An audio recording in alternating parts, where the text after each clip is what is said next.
Hello dear student, मैं उत्तम कुमार महर्षि आज फिर आपके सामने लेकर आया हूं एक और नया वीडियो। उम्मीद है मेरे द्वारा बनाए गए वीडियो आप लोगों की मदद कर रहे होंगे। तो आज हमारा नया टॉपिक जो है वो है लाइसोसोम। लाइसोसोम में सबसे पहले यदि हम देखें इसके खोजकर्ता को, तो इसके खोजकर्ता है डी डुवे। वैज्ञानिक का नाम क्या है? डी डुवे। आप लोग लाइसोसोम नाम से जानते होंगे कि इसे कोशिका की आत्मघाती थैली कहा जाता है। यानी यदि इसकी झिल्ली फट जाए या इसके अंदर जो एंजाइम है वो किसी कारण से बाहर आ जाए तो उससे पूरी कोशिका नष्ट होती है। ये पूरी कोशिका को ले डूबता है। वहीं से आप याद रख सकते हो, यानी ये फट जाए तो पूरी कोशिका को ले डूबेगा। तो इसकी खोज किसने की थी? डी डुवे। क्योंकि ये फट जाए तो पूरी कोशिका को ले डूबे। तो ध्यान रखिएगा, इसकी खोज किसने की? डी डुवे ने। यदि इसका शाब्दिक अर्थ देखा जाए, यदि हम देखें इसका शाब्दिक अर्थ, तो शाब्दिक अर्थ में सबसे पहले लाइसो। लाइसो शब्द का मतलब होता है पाचक। लाइसो शब्द का मतलब होता है पाचक और सोम शब्द का मतलब होता है काय। यानी लाइसोसोम एक पाचक काय है। लाइसो शब्द का अर्थ पाचक और सोम शब्द का मतलब है काय, अर्थात ये एक पाचक काय है। यदि हम देखें इसकी उपस्थिति कि ये कहां कहां पर पाया जाता है, तो मुख्य रूप से ये पाया जाता है जंतुओं में। प्रमुख उपस्थिति यदि इसकी देखी जाए तो प्रमुख उपस्थिति किसमें है? जंतु में। और जंतुओं के अंदर ये कहां कहां पर पाया जा सकता है? लीवर में, लीवर यानी यकृत में, यकृत की कोशिकाओं में। इसके अलावा किडनी, किडनी जिसको कहा जाता है वृक्क की कोशिकाओं में। इसके अलावा डब्ल्यूबीसी कोशिकाएं जो हैं, व्हाइट ब्लड सेल यानी श्वेत रुधिर कणिकाएं जो हैं, उनके अंदर भी यह पाया जाता है। तो लाइसोसोम की उपस्थिति में प्रमुख रूप से पाया जाता है ये जंतुओं के अंदर। और जंतुओं में कहां कहां पर कौन कौन से ऑर्गन की कोशिकाओं में मिलता है ये? लीवर, किडनी और डब्ल्यूबीसी के अंदर। इसके अलावा ये कुछ पादपों में भी पाया जाता है, लेकिन पादपों में इसकी ज्यादा उपस्थिति नहीं देखी गई है। लेकिन यदि पूछा जाए पादपों और जंतुओं में पाया जाता है, तो हां होगा उत्तर हमारा, कुछ पादपों में यह पाया जाता है। तो दोबारा देख लो, खोज इसकी की डी डुवे ने। शाब्दिक अर्थ यदि इसका देखा जाए तो लाइसो शब्द का अर्थ है पाचक और सोम शब्द का मतलब है काय। यानी लाइसोसोम क्या है? एक पाचक काय है। उपस्थिति यदि देखी जाए तो जंतु के लीवर, किडनी और डब्ल्यूबीसी की कोशिकाओं में ये पाया जाता है। अब हम चलते हैं इसके संरचना की ओर। यदि हम इसकी संरचना देखें तो कोई इसकी वैसे जटिल संरचना नहीं, बिल्कुल सिंपल सी संरचना है। संरचना तो लाइसोसोम एक झिल्ली युक्त कोशिकांग है। लाइसोसोम एक झिल्ली युक्त कोशिकांग है।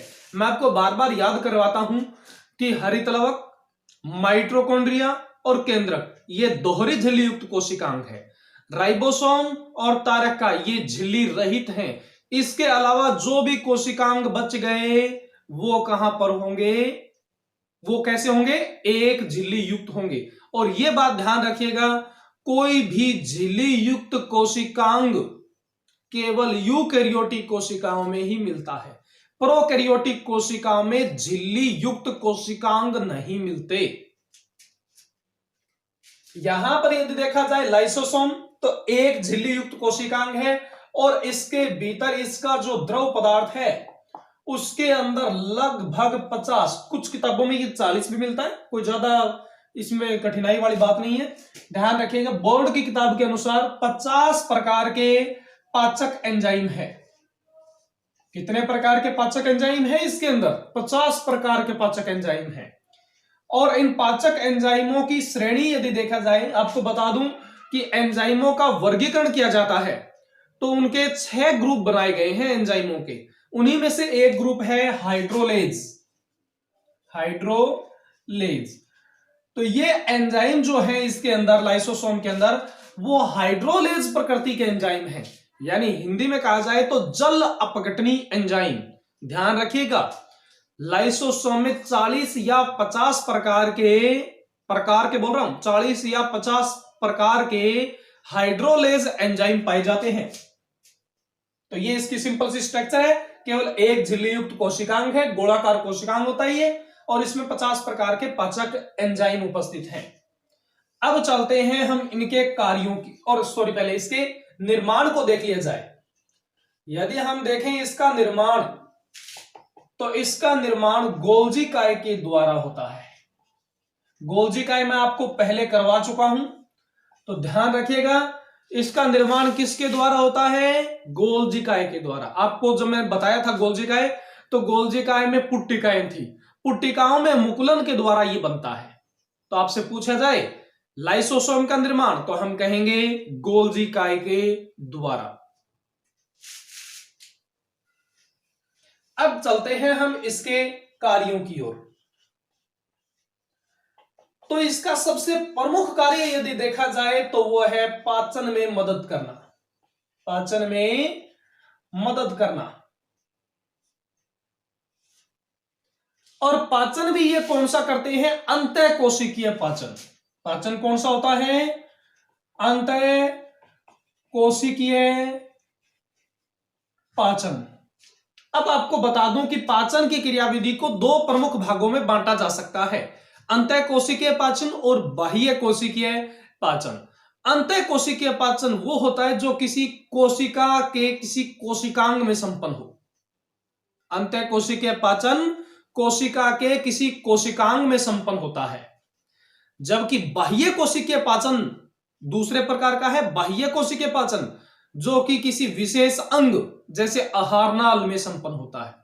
तो दोबारा सुन लो, यदि एक कोशिका के किसी कोशिकांग में संपन्न हो तब उसे हम कहेंगे अंतः कोशिकीय पाचन, और यदि आहारनाल जैसे किसी विशेष अंग में संपन्न हो तब हम उसे कहते हैं बाह्य कोशिकीय पाचन। तो ये लाइसोसोम कौन से पाचन में मदद करता है? अंतः कोशिकीय पाचन में मदद करता है। होता क्या है, ये मान लो कोई कोशिका है, इस कोशिका में ये है लाइसोसोम, कोशिका में ये क्या है? लाइसोसोम है। कोई कोशिका सबसे पहले भोजन को ग्रहण करेगी। अब भोजन को दो तरीके से ग्रहण कर सकती है। यदि ठोस भोजन को ग्रहण किया है, यदि कोशिका ने ठोस भोजन को ग्रहण किया है, तब उसको हम कहेंगे, उस क्रिया को कहेंगे फेगोसाइटोसिस।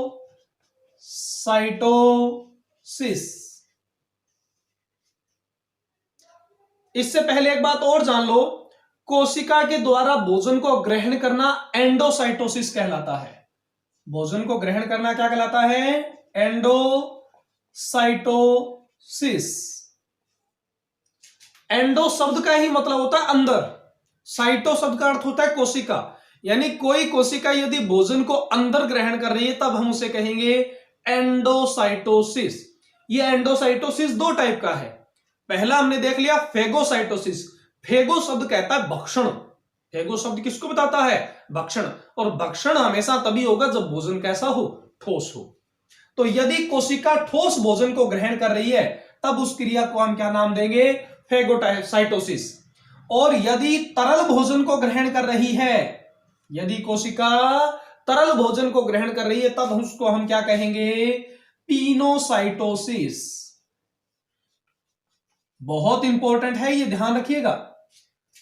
यदि तरल भोजन को ग्रहण करेगी तब उसको हम कहेंगे पिनोसाइटोसिस। पीने वाली चीज क्या होती है? तरल ही होती है, सीधी सी बात है। तो पिनोसाइटोसिस यानी कोशिका कैसे भोजन को ग्रहण कर रही है? तरल भोजन को। और फेगोसाइटोसिस यानी ठोस भोजन को ग्रहण कर रही है। फेगो शब्द का अर्थ याद रखना भक्षण, और भक्षण हमेशा ठोस चीज का होगा। तो एंडोसाइटोसिस यानी अंदर ग्रहण करने, भोजन को अंदर ग्रहण करने की क्रिया है एंडोसाइटोसिस, जो दो टाइप की है, फेगोसाइटोसिस और पिनोसाइटोसिस। चाहे भोजन का कैसे भी अंदर ग्रहण हुआ हो, एंडोसाइटोसिस हो गया भोजन का, चाहे फेगो हो चाहे पिनो हो, अंदर आ गया भोजन। अब अंदर आने के पश्चात अब पहले देख लो, ये लाइसोसोम जो है सामान्य लाइसोसोम जो होता है उसको प्राथमिक लाइसोसोम कहते हैं। अंदर आने के पश्चात जो भोजन के कण होते हैं, ये मान लो भोजन का कण है, भोजन का कण इस लाइसोसोम के अंदर चला जाएगा। केवल किस पाचन के दौरान? अंतःकोशिकीय पाचन की चर्चा हो रही है। यहां पर किसकी चर्चा हो रही है? अंतःकोशिकीय पाचन की चर्चा। और अंतःकोशिकीय पाचन के द्वारा अंतर्गत ये कहां चला जाता है? भोजन का कण इस लाइसोसोम के अंदर चला जाता है। अब लाइसोसोम किसके साथ जुड़ गया? भोजन के साथ जुड़ गया। और जब लाइसोसोम भोजन के साथ जुड़ा होता है तब उसको हम कहते हैं द्वितीयक लाइसोसोम।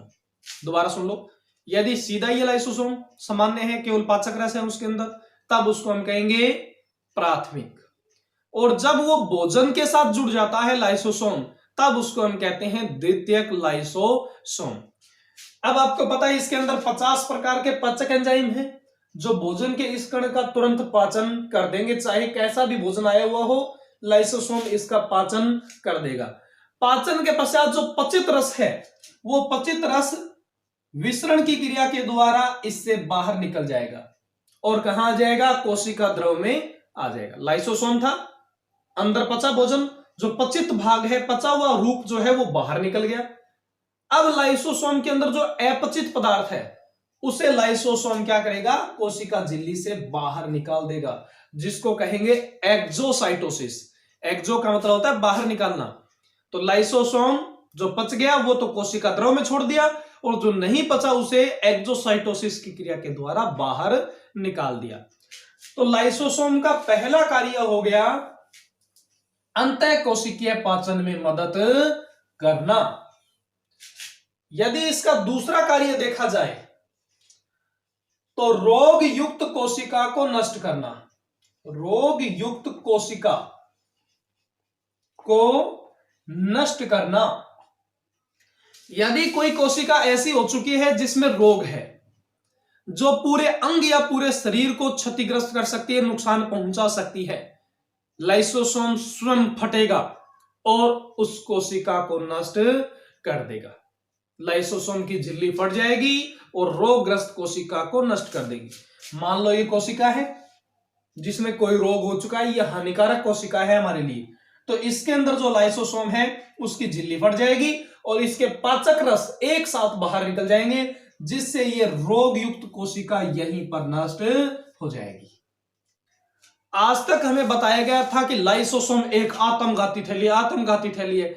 ऐसे लग रहा था जैसे कि कोई बम का गोला जेब के अंदर लेकर घूम रहा है जो कभी भी फटेगा और कोशिका को मार डालेगा। परंतु आपने देखा ये सामान्य कोशिकाओं को नष्ट नहीं करता है, ये पूरे शरीर को बचाने के लिए स्वयं अपनी कोशिका को नष्ट करता है। जो रोग युक्त कोशिका हो चुके उसे नष्ट करता है, ध्यान रखिएगा। इसलिए क्या करता है ये, ध्यान रखिएगा। दूसरा कार्य इसका कौन सा हो गया? रोग युक्त कोशिका को नष्ट करना। ऐसा नहीं है कि बिना मतलब का ही कभी फट गया और कोशिका को नष्ट कर दिया, नहीं। जब कोशिका रोगी होगी तभी उस कोशिका को ये क्या करेगा? नष्ट करेगा। तीसरा, यदि हम इसका काम देखें तो शुक्राणु द्वारा अंडाणु भेदन जो किया जाता है, निषेचन की क्रिया के दौरान अंडाणु भेदन में मदद करना इसका कार्य है। निषेचन के दौरान अंडाणु भेदन का कार्य किसके द्वारा होता है? लाइसोजाइम, ये लाइसोसोम के द्वारा होता है। इसके अलावा बीज के अंकुरण में यह मदद करता है। बीज के अंकुरण में मदद करता है। जो बीज में भ्रूणपोष पाया जाता है, आपको मैंने बताया था पहले ही कि आवर्त बीजियों का भ्रूणपोष त्रिगुणित होता है और जिम्नोस्पर्म का भ्रूणपोष अगुणित होता है। हम पढ़ चुके हैं भ्रूणपोष को। अब भ्रूणपोष जो है वो भ्रूणपोष इन लाइसोसोम के द्वारा पाचित होता है। लाइसोसोम के पाचक रस भ्रूणपोष को पाचित करते हैं और भ्रूण को अवशोषण योग्य बनाते हैं। भ्रूणपोष को पाचित करेंगे ताकि भ्रूण जो है बीज के अंदर वो इस भ्रूणपोष को अवशोषित कर सके, ग्रहण कर सके। इसलिए बीज के अंकुरण के दौरान भ्रूणपोष को इस चीज के लिए तैयार करता है कि भ्रूण उसे ग्रहण कर सके। तो ये कुछ प्रमुख कार्य हैं जो लाइसोसोम के द्वारा किए जाते हैं। खोजकर्ता ध्यान रखिएगा, डी डुवे एकल झिल्ली युक्त एक कोशिकांग है। 50 प्रकार के इसके अंदर लाइसोजाइम पाए जाते हैं, एंजाइम पाए जाते हैं, जिन्हें हाइड्रोलेज एंजाइम कहते हैं, जल अपघटनी एंजाइम कहते हैं, पाए जाते हैं। काम आपने इनके देख लिए, संरचना आपने देख ली। तो आज के लिए इतना ही, धन्यवाद, बेस्ट ऑफ लक।